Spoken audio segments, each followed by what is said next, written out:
Ang cute. Hi everyone.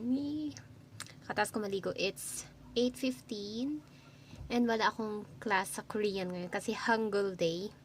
So yun. Ang pasok ko lang ngayon is Turkish, which is 10 p.m. to 1:30 a.m. Kinikis. And naka-holiday, naka-vacation nga pala ako ngayon sa school. 1 week vacation. Wow.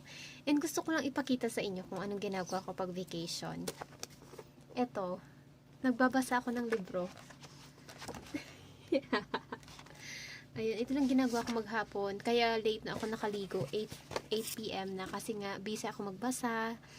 Busy din ako nagbabasa ako ng books about my course. Ayun, di ba? Kailangan nating sipagan. Siyempre, joke lang, guys.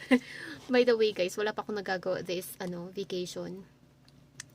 Late na ako natutulog. Actually, mga 5 a.m. na ako natutulog. Natapos kasi yung class ko ng 1:30 a.m. Tapos, medyo, hindi pa ako inaantok at that time. Kasi, talaga ako, nocturnal. Active talaga ako at night. So, ang ginagawa ko, nanonood ako sa Facebook, ganun. Addict ako sa social media. And bala ko manood ngayon ng Korean novela. And actually, hindi ko alam kung ano pa nanonoorin ko. Gusto ko yung mga fantasy, ganun. Anything naman. Thriller, ganun. Or fantasy. Yung nag-iisipan ko kung ano pa panoorin ko. Gusto ko sanang panoorin ulit yung tawag dito. Napanood ko na siya ilang beses na, yung Sirena. A Legend of the Blue Sea. Kaso sabi ko, super ganda niya. Kaso napanood ko na siya. Gusto ko naman mag-try ng bago. At least, mga 3 Korean sana. Korean dramas this, vacation. 3. Kaya ko kaya yun. Bali yung work ko naman is panggabi. So, kakayanin ko. Ang sipag manood, diba? Ayun lang, gusto ko lang ma-motivate, diba?